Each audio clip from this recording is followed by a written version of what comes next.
kind of talk prepared. Amen, brother. Get it. So Eudora Welty, great short story writer from Mississippi, used to tell her students, if you want somebody to know something, tell them. If you want somebody to understand something, tell them again. But if you want somebody to do something, tell them a story. Tonight I want to tell you 3 stories. First story, flashback to the 19th century. American history. We're all familiar with the highlights, but the details we all tend to be pretty foggy on. In the 19th century, did you know that medicine was an entirely unregulated business? It was a time that was dominated by patent medicine, by hucksters, by sawbones. Oh sure, there were a few outposts of serious science, but for the largest degree, American medicine was a Wild West medicine show. And in the environment of an unregulated, ungoverned, sort of wild arena where what passed for medicine is what today we call Coca-Cola and Dr. Pepper and Post Toasties. Those were the great cure-alls. A large and lucrative abortion business began to grow up on the fringes of what was respectable medicine. In every single state in the Union, abortion was legal. In every single state in the Union, abortion was big business attracting big dollars. There was one abortion entrepreneur in New York City who went by the name of Madame Restell. Madame Restell had 5 abortion clinics in grand mansions adorned with glorious furnishings that were imported from Europe all over the 5 boroughs. In addition, she had a series of abortifacient pills peddlers who traveled all over the states east of the Mississippi, and she had a mail order business that reached all the way to the Pacific. In the 19th century, as the details began to emerge about this big business, this well-placed, profitable, politically entrenched business, Christians began to arise. In 1871, Augustus St. Clair, who was an investigative reporter for the brand new reformist daily newspaper in New York called the New York Daily Times, now called the New York Times, was given the assignment to go undercover and try to find out all that he could about this big business. His series of investigative reports had a cascading effect all across America.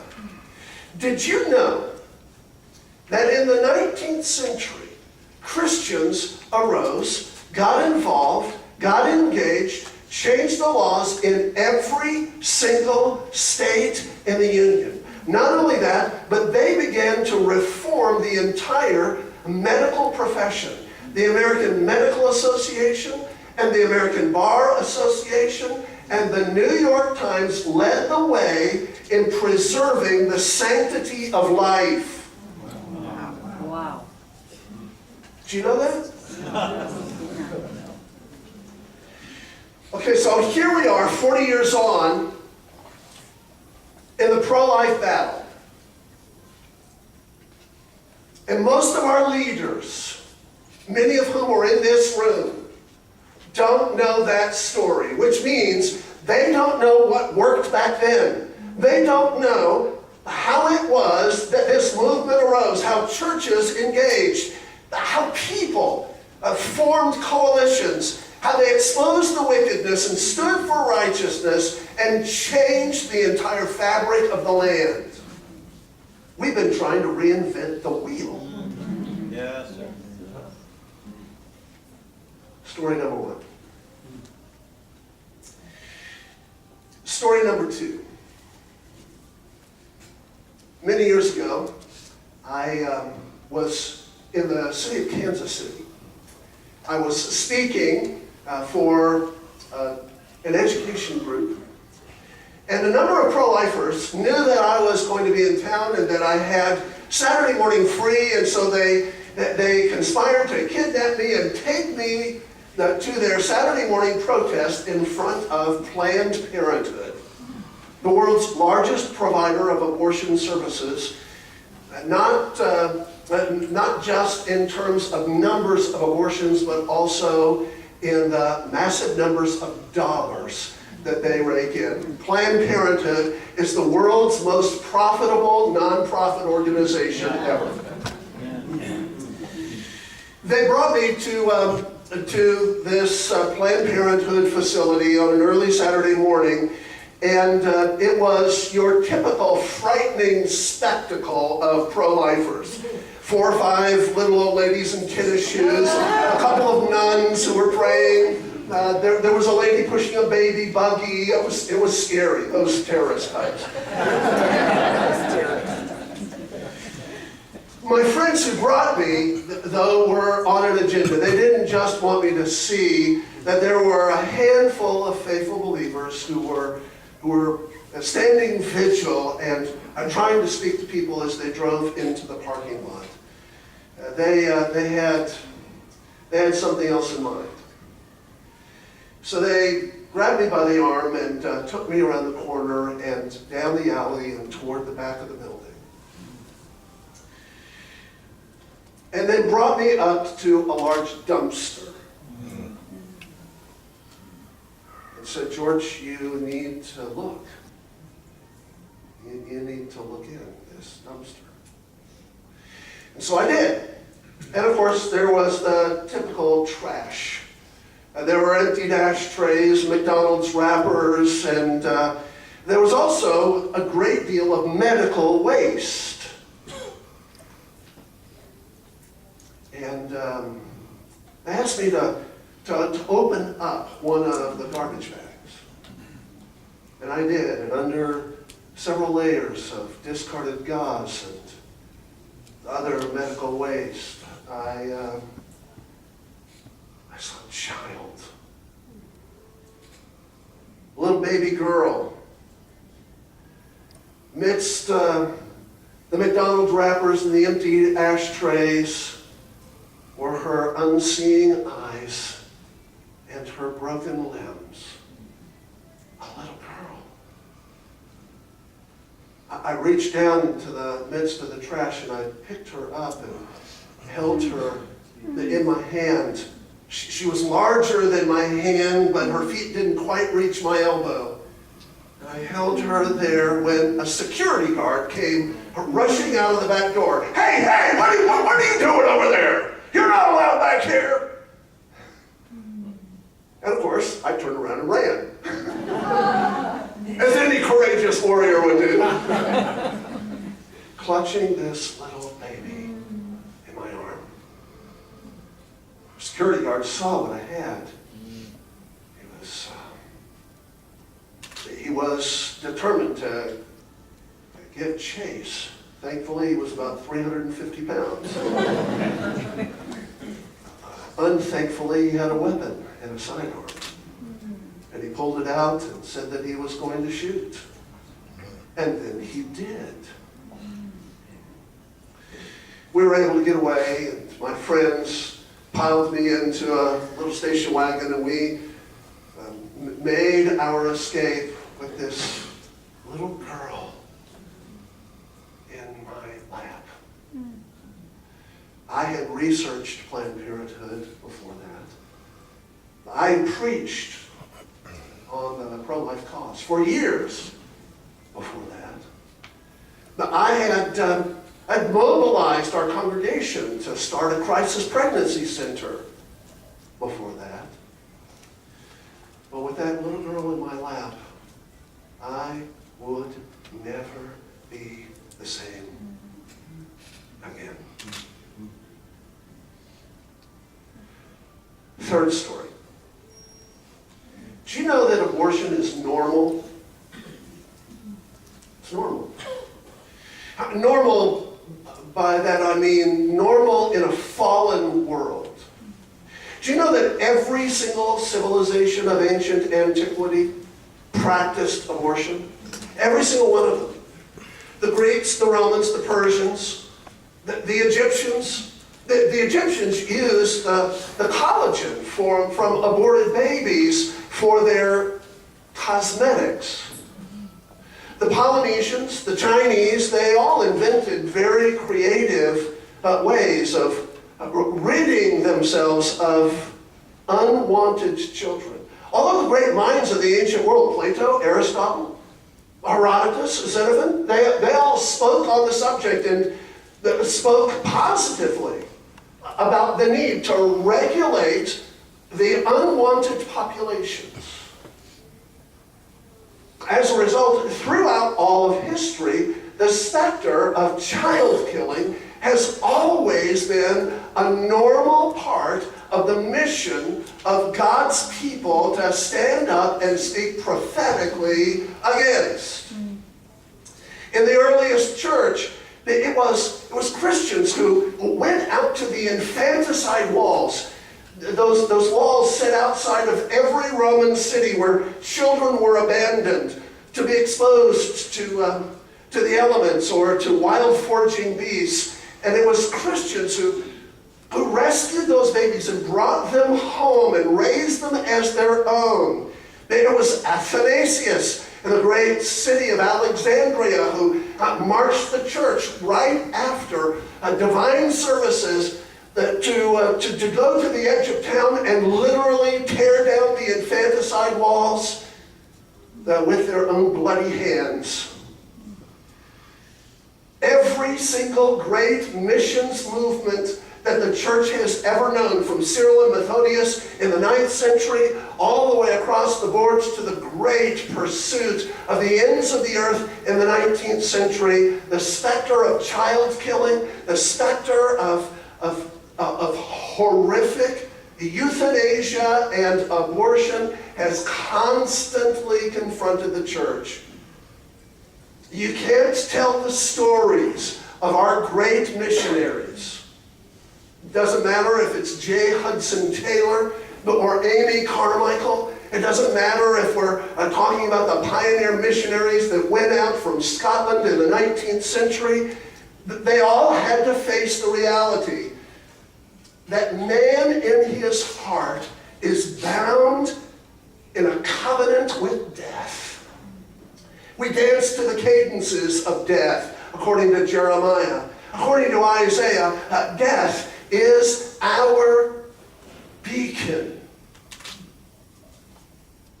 That's why, in the history of the world, the only thing that has brought hope and help and restoration to the helpless and the marginalized and the unloved and the unlovely has been the proclamation of the gospel of life. God so loved the world that he gave his only begotten Son. It's a glorious, glorious promise. But it's a promise that comes to us because the Lord of life sent the Prince of life to bring the light of life to all of the world. At the end of this story is simply this. When the church separates itself from the natural, biblical implications of the gospel, we leave the world over to death. Therefore, it's our responsibility to raise the banners and to make plain that all of this talk about controversy or politics is nonsense. We're talking about the gospel here. That's what happened in the 19th century. Churches arose and realized that the gospel of life compelled them to be champions of life, and they did. And as a result, the New York Times, the American Medical Association, the American Bar Association stood in the gap and changed the laws so that over the course of the next 3 generations, lives were protected. An ethic of life was preserved. Now here we are again.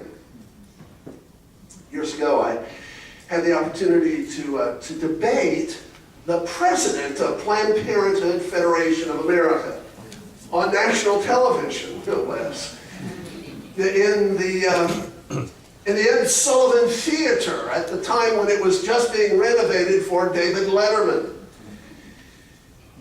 I arrived and found a whole coterie of network execs and makeup people buzzing around Pamela.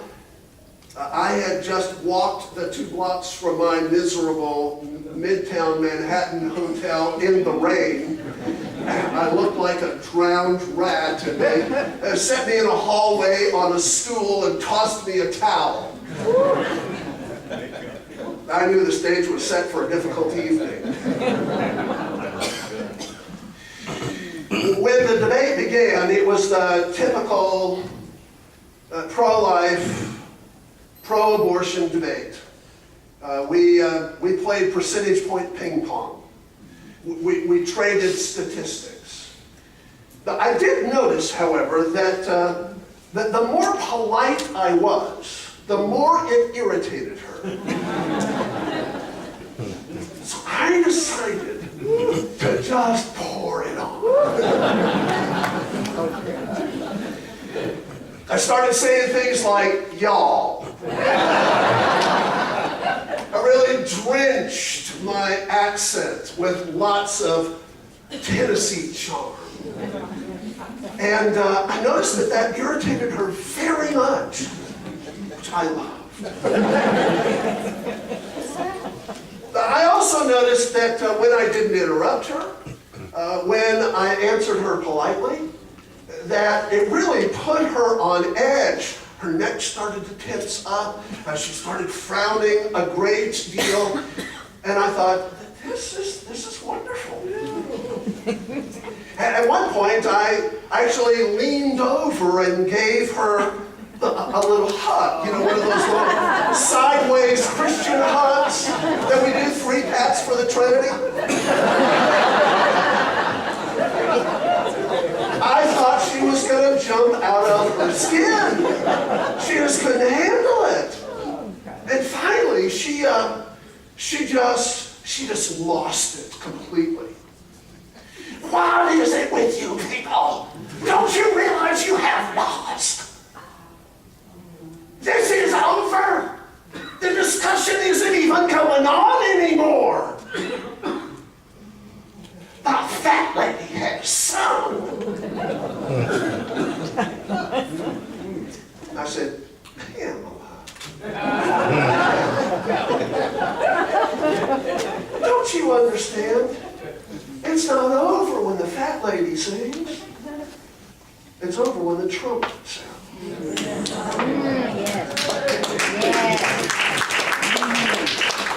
Cut to commercial.